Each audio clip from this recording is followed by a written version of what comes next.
दोस्तों आज के वीडियो में बात करेंगे क्रिप्टो करेंसी के चैरिटी टोकन्स के बारे में। और रिसेंटली ये जो दोस्तों थ्रेड है वो मैं रेडिट पे देख रहा था, जहाँ पे एक यूजर्स का बड़ा ही इंटरेस्टिंग से ओपिनियंस आ रहे थे about this shady pump and dump schemes या फिर जो भी चैरिटी टोकन्स है उनके बारे में। तो क्या आपको चैरिटी टोकन्स में इन्वेस्ट करना चाहिए, क्या फंडामेंटल्स होते हैं इन टोकन्स के पीछे, और क्यों मुझे लगता है यार आपको इन सारे आइडियोलॉजी से दूर रहना चाहिए अपने फाइनेंशियल इन्वेस्टमेंट्स को ग्रो करने के लिए और कंपाउंड होने के लिए। तो क्यों आपको इन चीज़ों से दूर रहना चाहिए, उस बारे में आज की वीडियो में दोस्तों बात करते हैं। तो दोस्तों सबसे पहले इस रेडिट थ्रेड को एक बार पढ़ लेते हैं, उसके बाद में अपना जो भी पॉइंट ऑफ व्यू है उसके बारे में मैं प्रेजेंट करूंगा। तो यहाँ पे दोस्तों जो इन्होंने है crypto currency which is one of the popular Reddit threads. तो यहाँ पे इन्होंने पोस्ट किया है कि इन्होंने पास्ट 2-3 वीक से कुछ चैरिटी थीम टोकन्स को देखा है, जहाँ पे लोग ऐसे लाइक हाइप बनाते हैं जनरली सोशल मीडिया पे यूजिंग इन्फ्लुएंसर कैंपेन्स या फिर कुछ और वो लोग करते हैं, जिससे कि लोगों को पता चले कि वो लोग कुछ तो कर रहे हैं नेचर के लिए या फिर चैरिटी के लिए या फिर किड्स के लिए। तो बेसिकली जो इनका आइडियोलॉजी होता है वो किसी एक सोशल कॉज के साथ लिंक्ड होता है। अब दोस्तों ये जो वीडियो बनाने का आइडिया था वो यही से आया था मेरे दिमाग में कि बेसिकली जो भी ये पंप एंड डंप स्कीम्स है जो कि ये स्कैमर्स अभी एक इनोवेटिव तरीके से एग्जीक्यूट कर रहे हैं, उसको एक बार कवर करते हैं एक वीडियो में। दोस्तों तो सबसे पहले जो ऑब्वियस रेड फ्लैग्स होती है before investing into any token, उस बारे में पहले बात करते हैं। तो ये जितनी भी दोस्तों चैरिटी टोकन्स होती है, जैसे कि मैंने रिसेंटली कुछ इनका नाम देखा, एक है किड्स टोकन था, एक यहाँ पे भी हमने कुछ एक एग्जाम्पल देखा जो कि ग्रम्पी था, जो कि इन्वेस्टर्स को बेसिकली डूब कर गया अराउंड $70,000-80,000 के साथ। सेफ मून है जो कि अभी तक चल रहा है अपेरेंटली।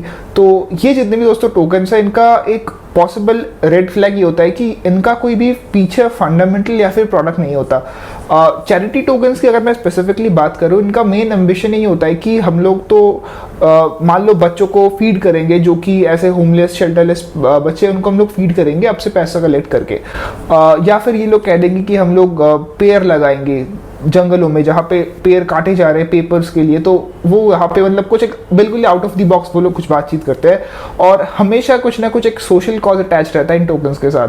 तो आपको हमेशा ये चीज़ देखनी है कि जो मतलब ये टोकन है, ये क्यों मैं इस पे पैसा डाल रहा हूँ, क्या वो पैसा किसी प्रोडक्ट पे लग रहा है, उससे क्या और रेवेन्यू जनरेट होगा, या फिर बस ऐसे ही बस किसी चैरिटी के लिए मैं पैसा डाल रहा हूँ। अब दोस्तों ये तो हो गया पहला एस्पेक्ट कि कोई एक सोशल कॉज पॉसिबली एक रेड फ्लैग होता है। जो दोस्तों दूसरी चीज़ होती है वो है इन्फ्लुएंसर कैंपेन्स। और इन्फ्लुएंसर कैंपेन से मेरा ये मतलब है कि ये जितने भी प्रोजेक्ट्स हैं वो हर तरीके के इन्फ्लुएंसर्स को पैसे देते हैं कि आप हमारे प्रोजेक्ट के बारे में एक वीडियो बनाओ, उसका जो फंडामेंटल आइडिया है उसको कवर करके।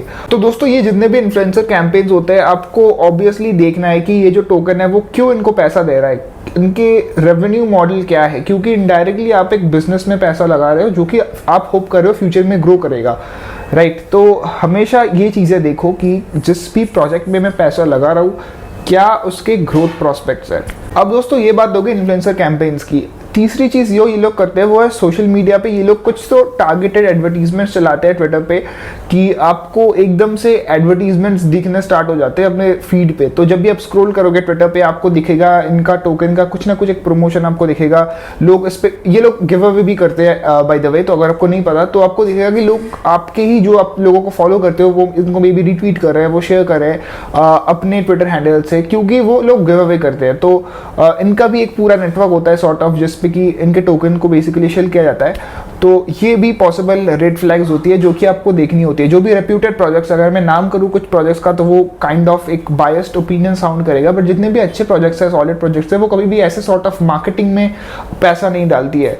तो ये आपको देखना है कि अगर कोई बंदा रीट्वीट करे जा रहा है, गिव अवेज हो रहा है कि इस प्रोजेक्ट को कॉइन मार्केट कैप पे जाके एक स्टार मार्क कर दो तो आपको मैं $100 दूंगा, मतलब ये जितनी भी चीज़ें होती है आपको पता होगा ऑलरेडी अगर आप ट्विटर पे एक्टिव हो तो इन चीज़ों से आपको बचो। इन प्रोजेक्ट्स में कभी भी इन्वेस्ट नहीं करना है, बहुत ज़्यादा रिस्की होती है। और हमेशा किसी भी प्रोजेक्ट का अगर आप इन्वेस्ट कर रहे हो उसका रेवेन्यू मॉडल एक बार चेक करो, क्योंकि दोस्तों सबसे इंपॉर्टेंट यही होता है कि अगर कंपनी पैसा बनाएगी तभी वो आपको रिटर्न्स जनरेट करके दे पाएगी। अगर कंपनी बस हाइप पे ग्रो हो रही है, जैसे कि डोज कॉइन है, प्योर हाइप है, प्योर गैम्बल है, बट लोग फिर भी उससे पैसा लगा रहे हैं, तो अगर कोई ऐसी चीज़ है जो कि फंडामेंटली किसी कॉन्सेप्ट से बैक्ड नहीं है तो उस पर मतलब इन्वेस्टमेंट करना थोड़ा सा उससे दूर रहो। वो maybe short term game है, maybe long term game है, मैं किसी को भी मतलब वो सजेस्ट नहीं करता कि आप इन टोकन्स पे कुछ भी बिट करो।